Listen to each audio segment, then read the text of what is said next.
চলতি বছর ৩১ জুলাই হঠাৎ বোমা হামলায় কেঁপে ওঠে ইরান। ইসরায়েলি সেনাদের চালানো এ হামলায় প্রাণ হারান ফিলিস্তিনের স্বাধীনতাকামী সংগঠন হামাসের প্রধান ইসমাইল হানিয়া। এক বিবৃতিতে বিষয়টি নিশ্চিত করে হামাস জানায়, রাজধানী তেহরানে চালানো হামলায় নিহত হয়েছেন ইসমাইল হানিয়া ও তার এক দেহরক্ষী। এরপর থেকে ২০২৪ সালে নতুন করে ছড়াতে থাকে মধ্যপ্রাচ্যের সংঘাত।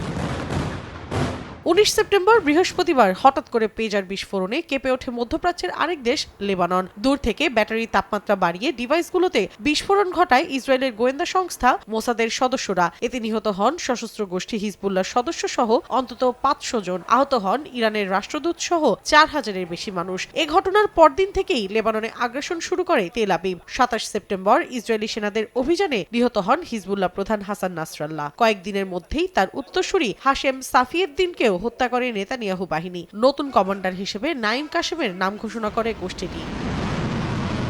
এ ঘটনার রেশ না কাটতেই ১ অক্টোবর ইসরায়েলের প্রাণকেন্দ্র তেল আবিব লক্ষ্য করে প্রায় ২০০ ক্ষেপণাস্ত্র হামলা চালায় ইরান। হামলার পর ইসরায়েল জুড়ে সাইরেন বাজায় নিরাপদ আশ্রয়ের সন্ধানে ছোটেন দেশটির নাগরিকরা। ইরানের Islamic revolutionary guard corps IRGC এক বিবৃতিতে জানায়, ইসমাইল হানিয়া, হাসান নাসরাল্লাহ এবং আব্বাস নীল ফোরসানকে হত্যার জবাবে এই হামলা চালানো হয়। ইরানের হামলার প্রতিবাদে বেজায় চটে নেতানিয়াহু প্রশাসন। জবাবে একই মাসে তেহরানের মাটিতে হামলা চালায় তারা। এর কয়েক ঘণ্টা পর ইরানের ইলাম ও খুজিস্তানেও চলে আগ্রাসন। ইরানের ক্ষেপণাস্ত্র তৈরির মাধ্যমগুলোর ওপর হামলার দাবি করে IDF এর মুখপাত্র।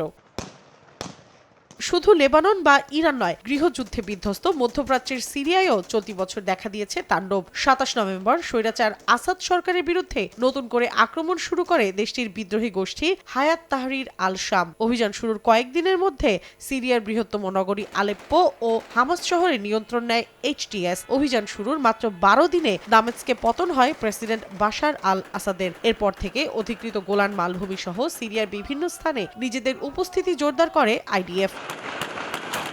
মৌসুমীর সাথী, সময় সংবাদ।